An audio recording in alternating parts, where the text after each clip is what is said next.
Film की कहानी सन 1841 से शुरू होती है। ये एक ऐसा दौर था जिसमें इंसानों को गुलाम बनाया जाता था और इस दौर में इंसान और जानवर में कोई फर्क नहीं था। ये वो दौर था जब काले और गोरे लोगों का भेदभाव था। जिस तरह से आज बाजार में जाकर चीजों को खरीदते हैं, इस दौर में इंसान को खरीदते थे और जिंदगी भर उनको अपना गुलाम बनाकर रखते थे। जैसा चाहे वैसा इनके साथ सलूक करते और इसकी कोई सुनवाई नहीं थी। सोलोमन नॉर्थअप एक फ्री अफ्रीकन अमेरिकन थे। मतलब ये अफ्रीकन तो थे लेकिन ये अमेरिका में रहते थे। सोलोमन न्यूयॉर्क में अपने परिवार के साथ रहते थे। उनकी एक बीवी और 2 बच्चे थे। उनका परिवार बहुत खुशहाल था, किसी चीज की कोई कमी नहीं थी। वो पेशे से एक म्यूजिशियन थे, यानी वो वायलिन बजाते थे और लोग उनकी बहुत इज्जत करते थे।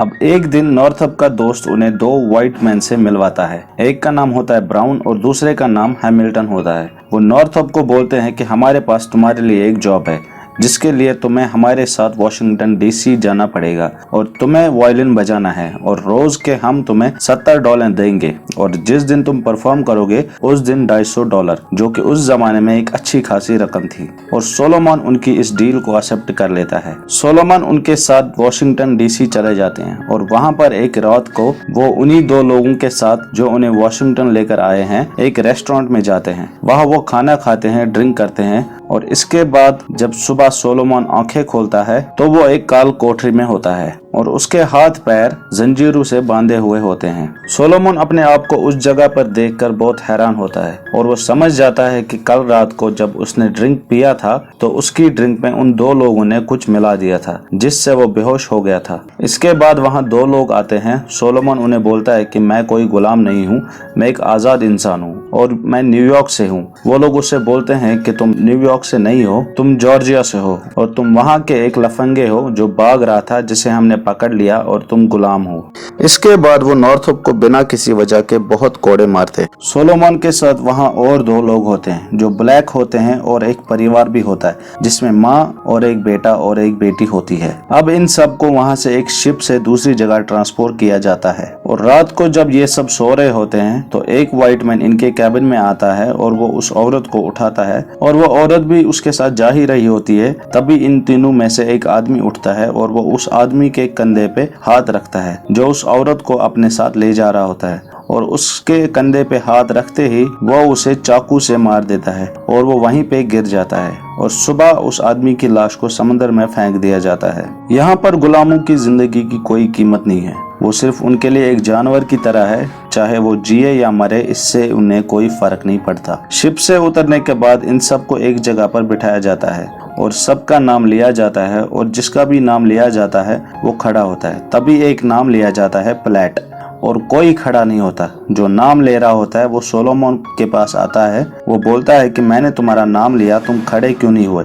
सोलोमन खड़ा होता है और बोलता है मेरा नाम प्लेट नहीं है, मेरा नाम सोलोमन। और वो अपनी बात पूरी भी नहीं कर पाता कि वो सोलोमन के मुंह पे एक जोरदार थप्पड़ मारता है और सोलोमन वहाँ पे खामोश होता है। यहाँ से इन्हें एक घर पे ले जाया जाता है जहाँ पर इन्हीं की तरह और भी गुलाम होते हैं जिन्हें ये बेचना चाहते हैं। आज जिस तरह से हम शोरूम्स में कपड़े और जूते खरीदने जाते हैं, ये भी एक इसी तरह का शोरूम होता है और यहाँ पर इंसान बेचते हैं। ये इंसान के कपड़े उतार देते हैं और इन सब को न्यूड खड़ा कर देते हैं। आदमी औरत सब आमने सामने खड़े हैं और इनकी बोलियां लगती है। नॉर्थअप को और जो उनके साथ एक औरत और जिसके 2 बच्चे होते हैं उन्हें एक आदमी खरीदना चाहता है और वो उन दोनों को खरीद लेता है $10,000 में। लेकिन वो औरत बहुत रोती है, कहती है मेरे बच्चों को भी मेरे साथ खरीद लीजिए, मैं जिंदगी भर तुम्हारी गुलामी करूंगी। वो आदमी उसकी बेटी को भी खरीदना चाहता है क्योंकि वो छोटी है, वो भी चाहता है कि वो अपनी माँ के साथ रहे। लेकिन जो इन्हें बेच रहा होता है वो कहता है नहीं, माफ कर दो जनाब, मैं इसे नहीं बेच सकता, मुझे इससे अभी बहुत पैसे वसूल करने हैं। दरअसल वो आदमी इसे हर तरीके से बेचना चाहता था। ये वो दौर था जब इंसान सिर्फ एक चीज थी जिससे वो पैसे कमाना चाहता था और इस तरह से एक माँ को अपने 2 बच्चों से अलग किया जाता है। कई दिन तक रोती रहती है लेकिन उसके आंसुओं की कोई कीमत नहीं। लेकिन जो आदमी नॉर्थअप को और उस लेडी को $10,000 में खरीदता है, ये एक अच्छा इंसान होता है। नॉर्थअप का नया नाम अब प्लेट है और उससे उसके पुराने नाम से कोई नहीं जानता। और उसे उसका एक साथी बताता भी है कि अगर तुम यहाँ पर जिंदा रहना चाहते हो तो कभी किसी को नहीं बताना कि तुम गुलाम नहीं हो, और ये भी मत बताना कि तुम्हें पढ़ना लिखना आता है। अब इस जगह पर जितने भी गुलाम होते हैं उनका काम होता है कि जंगल से पेड़ काटे, लकड़ी बनाए और बाकी के छोटे मोटे काम भी करे। नॉर्थअप एक पढ़ा लिखा इंसान है, समझदार इंसान है, सभ्य इंसान है, तो कहीं ना कहीं उसकी ये चीजें उसकी पर्सनैलिटी में रिफ्लेक्ट कर ही जाती हैं। और इनका जो नया मालिक है वो एक अच्छा इंसान है, तो नॉर्थअप उसे खुश करना चाहता है ताकि वो उसकी मदद से यहाँ से निकल पाए और वापस अपने घर परिवार के पास पहुँच जाए। अब ये लोग जो यहाँ पर काम करते हैं, लकड़ियाँ ले जाने के लिए ये ट्रांसपोर्ट का इस्तेमाल करते हैं। और एक दिन नॉर्थअप इन्हें बताता है कि हम पानी के सहारे यहाँ से लकड़ियाँ काफ़ी दूर तक ले जा सकते हैं, जिससे ट्रांसपोर्ट का खर्चा भी बचेगा और मेहनत भी कम लगेगी। लेकिन जो इनका सुपरवाइजर होता है वो नॉर्थअप को बोलता है कि तुम इंजीनियर हो क्या? वो अपने मालिक को बोलता है कि ऐसा कुछ नहीं हो सकता, पानी गहरा नहीं है, लकड़ियां डूब जाएंगी। लेकिन नॉर्थअप बोलता है कि नहीं, पानी 10-12 फुट गहरा है और हम कर सकते हैं। तब उनका मालिक बोलता है कि तुम एक टीम बनाओ और करके दिखाओ जो तुम कर सकते हो। और नॉर्थअप करके दिखाता है और इस बात से उनका मालिक बहुत खुश होता है और वो नॉर्थअप को शाबाशी देता है कि तुमने करके दिखाया। और इसके बाद वो नॉर्थअप को वायलिन भी गिफ्ट करता है। नॉर्थअप का मालिक एक अच्छा इंसान होता है, पढ़ा लिखा इंसान होता है और उसकी नजरों में इंसान की कुछ कीमत होती है। लेकिन वही दूसरी तरफ अब नॉर्थअप का सुपरवाइजर उससे चिढ़ चुका है और उसकी गलती सिर्फ इतनी है कि उसने एक अच्छा काम किया है, और इससे भी बड़ी गलती ये है कि नॉर्थअप एक गुलाम है। बदले की आग में वो सुपरवाइजर एक दिन नॉर्थअप से एक लकड़ी का घर बनाने को कहता है और नॉर्थअप उस घर को बहुत अच्छे तरीके से बनाता है। लेकिन जब वो सुपरवाइजर उस घर को देखता है तो वो उस घर में बहुत सारी कमियां, बहुत सारी गलतियां निकालता है। नॉर्थअप बोलता है कि अगर इसमें कोई कमी है, कोई गलती है तो आपके समझाने में गलती होगी, मैंने अपना काम बहुत अच्छे तरीके से किया है। और ये सुनने के बाद वो सुपरवाइजर बहुत गुस्सा हो जाता है। वो अपनी बेल्ट निकालता है और बोलता है अपनी कमीज उतारो, लेकिन नॉर्थअप अपनी कमीज नहीं उतारता क्योंकि उसकी कोई गलती नहीं होती। और इस बात पे इन दोनों के बीच में हाथापाई शुरू हो जाती है। नॉर्थअप उसकी बेल्ट छीनता है और उल्टा उसी को मारता है। अब वहां पर एक और सुपरवाइजर आता है और इन दोनों की लड़ाई खत्म हो जाती है। वो पूछता है कि क्या हुआ। नॉर्थअप बोलता है कि मैं आपकी दी हुई कीले इस्तेमाल कर रहा था, इसलिए यह मुझे मार रहा था। नॉर्थअप झूठ बोल देता है क्योंकि वो अपने आप को बचाना चाहता है। वो सुपरवाइजर बोलता है कि अगर तुम जिंदा रहना चाहते हो तो मेरी नजरों से दूर मत होना ताकि मैं तुम्हें बचा सकूं। और वो सुपरवाइजर और जिससे नॉर्थअप की लड़ाई हुई थी वो दोनों वहां से चले जाते हैं। अब नॉर्थअप वहीं पर बैठा रहता है और कुछ देर बाद वहां पर 3 लोग आते हैं, जिसमें से एक वो सुपरवाइजर भी होता है जिसको नॉर्थअप ने मारा था। वो उसके हाथ पैर बांधता है और उसके गले में रस्सी बांधता है और उससे एक पेड़ के सहारे फांसी पर लटका देता है। नॉर्थअप तड़प रहा होता है, तभी वहां पर एक आदमी गन लेकर आता है और वो बोलता है कि अगर तुम्हें अपनी जान प्यारी है तो इसे छोड़ दो क्योंकि ये हमारा गुलाम है। अब यहाँ पर समझ लीजिए कि यहाँ पर बात नॉर्थअप की जान की नहीं है बल्कि बात गुलामी की है। गुलाम बहुत महंगे आते थे उस टाइम में और कोई अपना गुलाम खोना नहीं चाहता था। और वो तीनों वहां से भाग जाते हैं, लेकिन वहां से जाने से पहले नॉर्थअप को वो आदमी धमकी दे के जाता है कि मैं तुम्हें जिंदा नहीं छोड़ूंगा। अब जिस आदमी ने इसे बचाया होता है वो बोलता है कि मेरा घोड़ा लेकर आओ और मालिक को बुलाओ, और वो मालिक को बुलाने के लिए चला जाता है। लेकिन नॉर्थअप अभी भी उसी हाल में होता है, उसके गले में फांसी का फंदा होता है और उसके हाथ पैर बांधे होते हैं और अभी भी वो पेड़ से लटका हुआ है। लेकिन नॉर्थअप अपनी पैरों की उंगलियों के सहारे खड़ा होता है। उसके पैर का कुछ हिस्सा जमीन को छू रहा होता है जिसकी वजह से उसे सहारा मिल रहा होता है। और नॉर्थअप इसी तरह से कई घंटों तक रहता है। उसके आसपास कई लोग होते हैं लेकिन उनमें से उसकी हेल्प कोई नहीं करता। ऐसा लगता है जैसे यहाँ पे नॉर्थअप की जिंदगी की कोई कीमत नहीं है। फिर कई घंटों बाद जब यहाँ पर नॉर्थअप का मालिक आते हैं तो वो जल्दी से रस्सी काटते हैं और उसे नीचे उतारते हैं और इसके बाद वो उसे अपने घर ले जाते हैं। वो बोलता है कि ये सुपरवाइजर अब तुम्हें नहीं छोड़ेगा, तुम्हें मार देगा और मैं कुछ नहीं कर पाऊंगा, इसीलिए मैंने तुम्हें भेज दिया है। नॉर्थअप बोलता है कि मालिक, मैं यहाँ आने से पहले एक आजाद इंसान था, मुझे मेरे घर वापस भेज दो। उसका मालिक बोलता है कि मैं तुम्हारी कोई मदद नहीं कर सकता क्योंकि मेरे सिर के ऊपर भी कर्जा है और इसीलिए मैंने तुम्हें भेज दिया है और तुम सिर्फ वहीं पर सेफ रह सकते हो। वो बोलता है कि नॉर्थअप, मैं तुम्हारी जान बचाने के सिवा तुम्हारे लिए कुछ नहीं कर सकता। और इसके बाद नॉर्थअप को उस नई जगह पर भेज दिया जाता है और यहाँ पर रुई का काम होता है। रुई मतलब कॉटन का काम। और यहाँ का जो नया मालिक होता है वो बहुत ही सख्त होता है। यहाँ पर रोज शाम को हिसाब लगाया जाता है कि किसने कितने किलो रुई निकाली, और जो भी 100 किलो से कम निकालता है उसे कोड़े लगाए जाते हैं। कोड़े लगाने का मतलब है एक चाबुक होता है लेदर का, उससे लोगों को मारा जाता था। और यहाँ पर एक लड़की भी होती है जिसका नाम होता है पैट्सी। वो हर रोज 250 किलो तक रुई निकालती है, जो कि अपने आप में बहुत ज्यादा होती है। वो हर एक इंसान से डबल रुई निकाल रही होती है। और यहाँ का जो मालिक होता है वो पैट्सी के काम से बहुत खुश होता है और उसके प्रति नज़र गंदी भी होती है। लेकिन गुलामों के लिए ये आम बात है, उनकी कोई इज्जत नहीं है। उन्हें उनके खरीदार जब चाहे जैसे चाहे इस्तेमाल कर सकते हैं। अब एक रात को सब गुलाम सो रहे थे तो तभी वहाँ पर एक आदमी आता है और वो बोलता है चलो मालिक ने बुलाया है। और उन सब को मालिक के घर पे ले जाया जाता है और उनको बोलते हैं कि चलो डांस करो। दरअसल ये भी उनके लिए एक आम बात होती है। मालिक जब चाहता है बुलाता है और उनके सामने नचवाता है। हालांकि कोई नाचना नहीं चाहता, क्योंकि सुबह आंख खुलने से रात तक सिर्फ काम करते हैं और जब आराम का टाइम आता है तो उसमें भी इनका मालिक उन्हें बुला लेता है।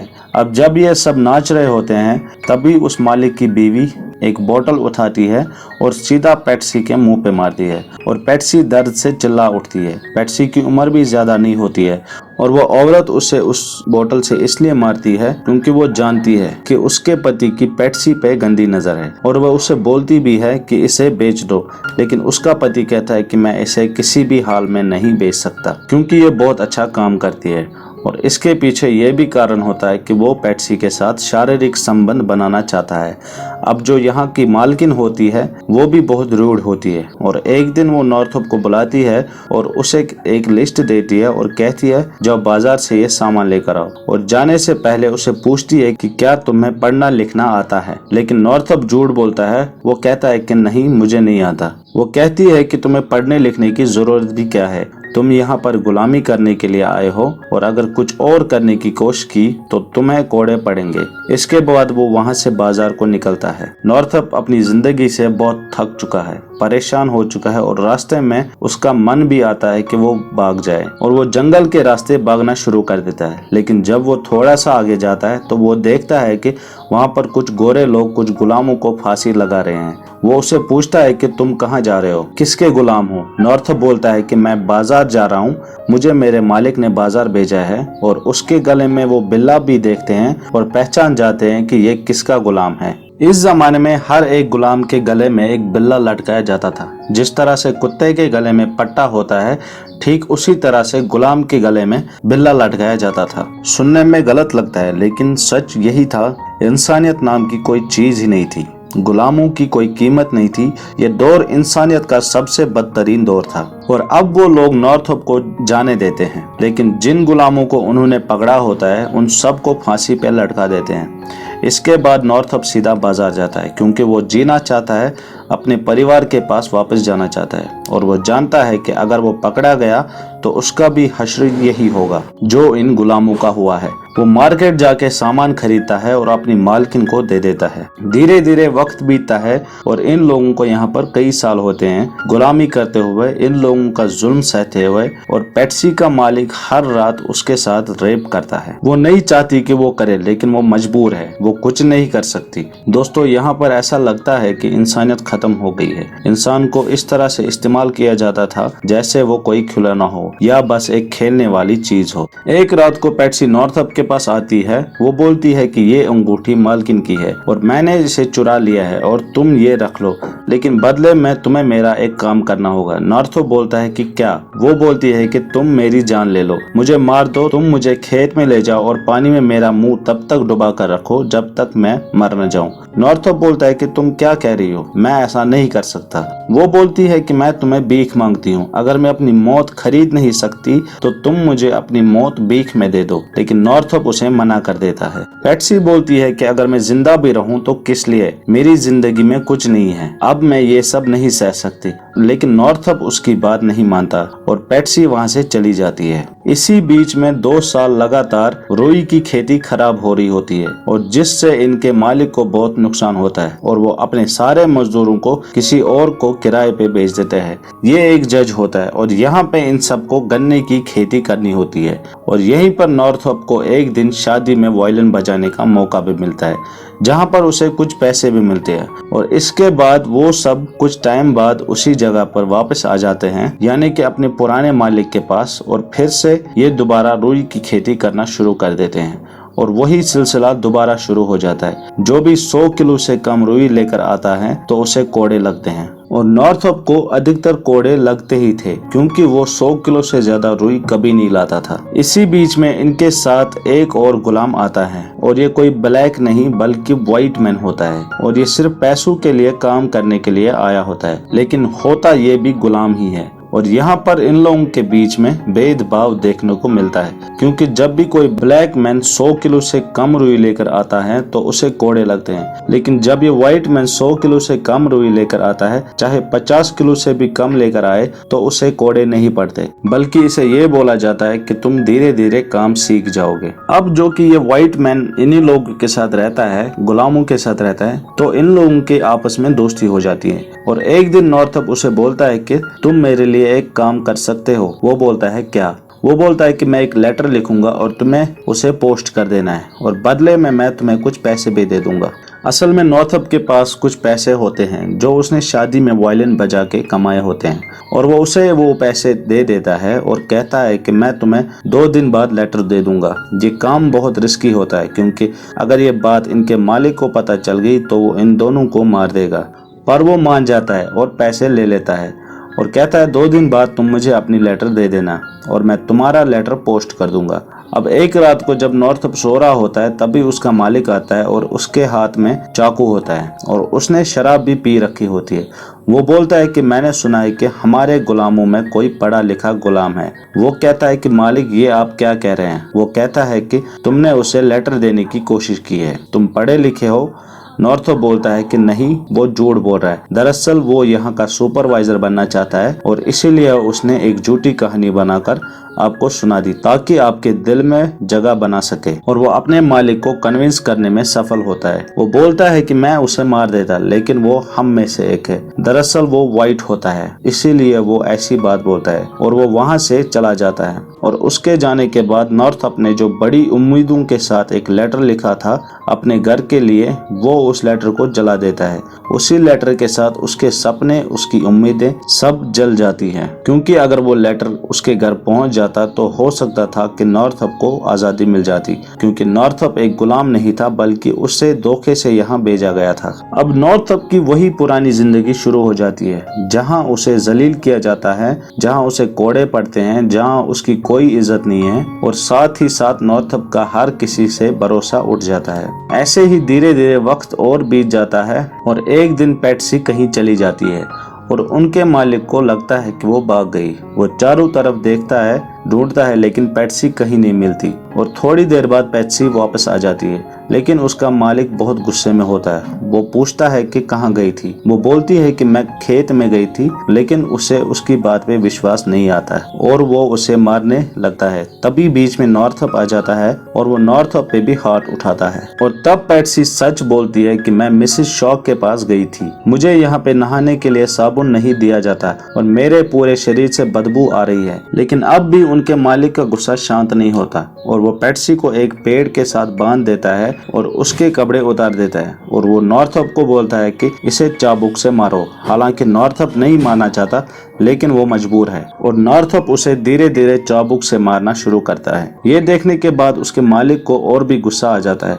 वो गन निकालता है और उसके सिर पे गन रखता है और कहता है इसे इतना मारो कि इसके शरीर से खून निकल जाए, नहीं तो मैं तुम सबको गोली से मार दूंगा। और नॉर्थअप को मजबूर होकर उसे मारना पड़ता है और उसकी पूरी पीठ लहूलुहान हो जाती है, लेकिन उसके मालिक का इससे भी दिल नहीं भरता। वो उससे चाबुक छीनता है और पेट्सी को इतने कोड़े मारता है कि उसकी पूरी पीठ लहूलुहान हो जाती है और वो बेहोश होकर वहीं पे गिर जाती है। इस बात से नॉर्थअप का दिल पूरी तरह टूट जाता है और वो दर्द से अपनी जिंदगी से पूरी तरह मायूस होकर अपना वायलिन, जो उसकी जिंदगी की सबसे महत्वपूर्ण चीज होती थी, उसके टुकड़े टुकड़े कर देता है। अब इन्हीं दिनों यहाँ पर एक और आदमी आता है काम करने के लिए, लेकिन वो गुलाम नहीं होता है क्योंकि वो वाइट स्किन होता है। वो सिर्फ पैसों के लिए काम कर रहा था। इसका नाम ब्रैड होता है और ये बहुत अच्छा इंसान होता है। एक दिन ये सब गुलामों के साथ मिलकर धूप में काम कर रहा होता है। तभी उनका मालिक आता है और ब्रैड को बोलता है ये थोड़ी सी शराब पी लो, तुम्हें अच्छा लगेगा। लेकिन ब्रैड मना कर देता है और वो समझ जाता है कि इसके दिल में कुछ न कुछ है। वो बोलता है कि अगर तुम्हारे दिल में कुछ है तो तुम मुझे बता सकते हो। और ब्रैड बोलता है कि तुम्हें मेरी थकान, मेरा पसीना दिखता है, लेकिन तुम्हें अपने गुलामों का, जो तुम्हारे लिए कई सालों से काम कर रहे हैं, उनकी थकान और उनका पसीना नहीं दिखता। वो बोलता है कि ये मेरे गुलाम हैं। ब्रैड बोलता है कि सोचो, अगर कल वक्त बदल जाए और तुम किसी के गुलाम बन जाओ तो कैसा होगा। वो कहता है कि ऐसा कभी नहीं हो सकता। ब्रैड बोलता है कि मैं सिर्फ सोचने के लिए कह रहा हूँ। नॉर्थअप ये सारी चीजें देख रहा होता है और वो समझ जाता है कि ब्रैड एक अच्छा इंसान है। अब एक दिन काम करते करते वो नॉर्थअप से पूछता है कि तुम्हारे दिल में कुछ है तो बताओ, अगर बोलना चाहते हो तो बताओ। लेकिन नॉर्थअप ने पहले ही धोखा खाया होता है एक व्हाइट मैन से, इसीलिए शुरू में वो उसे बताने से कतराता है, लेकिन बाद में वो उसे सब कुछ सच बता देता है। वो बोलता है कि मैं गुलाम नहीं था, मैं एक आज़ाद इंसान था और मुझे धोखे से यहाँ भेज दिया गया। अगर तुम मेरे घर तक इंफॉर्मेशन पहुंचा दो तो शायद मैं आज़ाद हो सकता हूँ। ब्रैड बोलता है कि जो तुम मांग रहे हो उसमें बहुत खतरा है, ना सिर्फ तुम्हारी जान को बल्कि मेरी जान को भी। लेकिन मैं खत लिखूंगा और अगर तुम्हें आज़ादी मिल गई तो मुझे बहुत खुशी होगी। और कुछ महीने काम करने के बाद ब्रैड वहाँ से चला जाता है। एक दिन नॉर्थअप अपने सारे साथियों के साथ खेत में काम कर रहा होता है। तभी वहाँ पर एक घोड़ा गाड़ी आती है। उसमें दो इंसान होते हैं, एक पुलिस वाला और एक और आदमी। पुलिस वाला उससे उतरता है और खेत में जो लोग काम कर रहे होते हैं वो उस तरफ जाता है और बोलता है कि तुम में से प्लेट कौन है। प्लेट बोलता है कि मैं हूँ और वो पुलिस वाला उसे उस आदमी को दिखाता है जो घोड़ा गाड़ी में बैठा होता है। वो पुलिस वाला बोलता है कि क्या तुम उसे जानते हो। नॉर्थअप ध्यान से देखता है और पहचान जाता है और बोलता है मिस्टर पार्कर। मिस्टर पार्कर वो इंसान थे जिनकी दुकान से नॉर्थअप और उनका परिवार न्यूयॉर्क में सामान खरीदते थे। पुलिस वाला उसे पूछता है कि क्या तुम्हारा प्लेट के अलावा कोई और नाम भी है। वो कहता है कि प्लेट मेरा नाम नहीं है, मेरा नाम सोलोमन नॉर्थअप है। इसके बाद पुलिस वाला उसे पूछता है tell me about your family. नॉर्थअप बोलता है I have a wife and 2 children. Police वाला पूछता है बच्चों के नाम बताओ। वो बोलता है मार्गरेट एंड अलांजा। पुलिस वाला बोलता है कि वाइफ का नाम बताओ। नॉर्थअप बोलता है कि मैं वही हूँ जो मैंने बोला। और इसके बाद नॉर्थअप मिस्टर पार्कर के पास दौड़ कर जाते हैं और उसके गले मिलता है और बहुत रोता है। पुलिस को भी यकीन हो जाता है कि ये सोलोमन नॉर्थअप ही है जिसे धोखे से गुलाम बनाया गया था। और वहां पर उसका मालिक भी आता है। वो नॉर्थअप को रोकने की कोशिश भी करता है, लेकिन मिस्टर पार्कर बोलते हैं कि अगर तुम्हें इसे रोकने की कोशिश की तो मैं तुम्हें कोर्ट में बर्बाद कर दूंगा। और जब फाइनली वो वहां से जा रहे होते हैं तो पीछे से पेट्सी आवाज लगाती है और वो रुक जाता है और जाकर पेट्सी से गले मिलता है। और वो दोनों बहुत रोते हैं क्योंकि आज नॉर्थअप आजाद हो रहा है और वो जानता है कि वो एक दूसरे से कभी नहीं मिलेंगे। दोस्तों जरा सोचो, नॉर्थअप को तो आजादी मिल गई, लेकिन पेट्सी का जीवन आज भी वही था, उसी नरक में जहां उसे दिन भर काम करवाया जाता है, उसे कोड़े लगवाए जाते हैं और यहाँ तक कि उसके साथ रेप भी किया जाता था। था। ऐसे माहौल में पैट्सी को पूरी जिंदगी रहना था। एक बार सोचो कि पैट्सी का जीवन कैसा होगा।